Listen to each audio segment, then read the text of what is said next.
Hal ini terungkap saat rapat koordinasi pembentukan Satgas Kawasan Tanpa Rokok yang digelar di ruang Sipakatau lantai 2 Gedung Balai Kota Makassar. Pimpinan dinas dinilai kurang tegas dalam penerapan kawasan tanpa rokok atau KTR.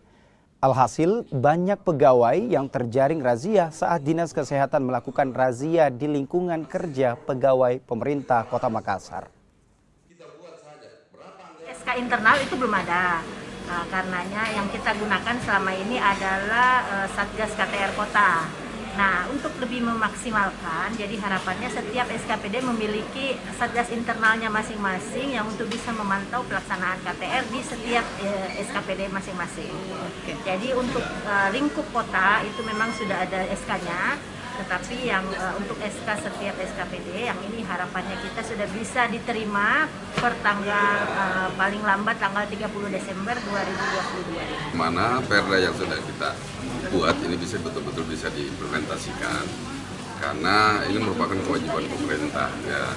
Untuk itu barangkali kita menjadi contoh.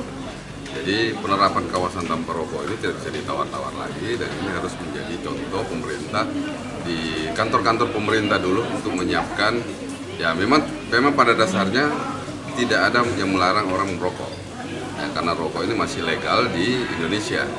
Nah, tapi kan perlu ada kawasan-kawasan tertentu yang mana tidak boleh merokok dan yang mana boleh merokok.